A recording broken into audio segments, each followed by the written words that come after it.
Tired of dealing with annoying flies, fruit flies, and gnats in your home? The Zevo Flying Insect Trap is your ultimate solution. Don't wait. Check out the link in the video description now to get your Zevo Flying Insect Trap on Amazon and enjoy a bug-free home today.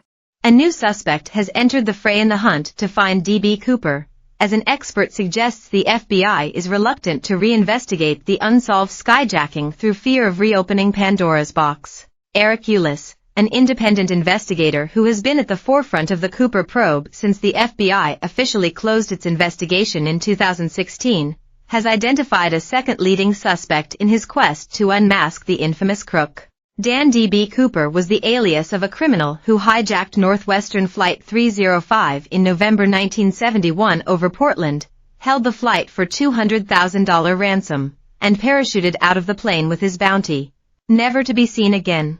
Ulis has been investigating Vince Peterson, a deceased metallurgist from Pennsylvania, as the leading suspect in the D.B. Cooper case since late 2022. Peterson emerged as a compelling suspect after Ulis and forensic investigator Tom Kay discovered dozens of rare titanium particles on a clip-on tie left behind by the skyjacker that they believe point to a specialist metals lab as Cooper's likely place of work. Ulis and Kay traced those particles back to the now-defunct Crucible Steel, formerly Remcrew Titanium, plant in Midland, Pennsylvania, where Peterson worked for several years. Theorizing a potential motive for Peterson, Ulis has previously highlighted that Crucible and Boeing both experienced mass layoffs in 1971 because of a sharp downturn in the aerospace sector that year. Cooper also famously told one of the stewardesses aboard Flight 305 of his reasoning for carrying out the skyjacking.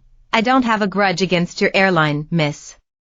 I just have a grudge." But surviving family members of Peterson have been left furious by Ulis' insinuations, defiantly stating their father would never have attempted such a stunt and would have been horrified to have been dragged into such an investigation. While Peterson remains Ulis' leading Cooper candidate, he is also now taking a close look at one of Peterson's colleagues. The newest suspect is John P. Strand, a former lieutenant commander in the U.S. Navy Air Corps who served in World War II and Korea and worked as a manager at Crucible's Midland plant.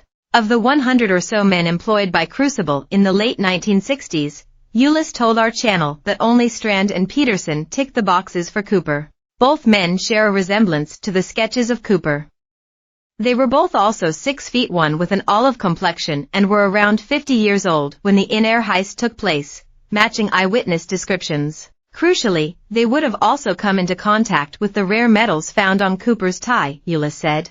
Strand died in February 1996, and attempts to reach his family members have been unsuccessful. Ulis admitted he's less convinced of Strand's potential involvement than that of Peterson's, sharing, "I have real reservations because of the position Strand held in the company, but I still think he's worth a closer look. Where a motive is concerned, I'm unaware of him ever losing his job or anything of that nature, but if I'm completely objective about it and I focus exclusively on the physical characteristics of Cooper and the tie evidence, he's one of only two people who fit the mold," he said.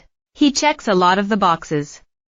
He just doesn't necessarily check all of them." Strand's name was first thrown into the Cooper mix publicly by Ulis last week when he penned an open letter to FBI Director Christopher Wray, urging him to order the Bureau to investigate his findings. Ulis has previously launched two unsuccessful Freedom of Information Act requests to access Cooper's tie for testing and a sample of the thief's DNA. "I don't have a grudge against your airline, miss.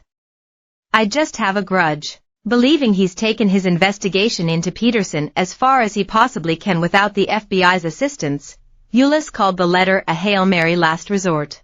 Ulis has Peterson's DNA and is asking Wray to agree to compare the sample with any DNA the Bureau has for Cooper logged in its Combined DNA Index System, CODIS. He also wants the Bureau to hunt down relatives of Strand and obtain familial DNA from them to compare with any evidence in the case. "My extensive research appears to point to a now-defunct specialty metals manufacturer and major Boeing subcontractor named Crucible Steel," reads Ulis' letter. Scientific analysis of the tie particles by the world-renowned Macron Labs AP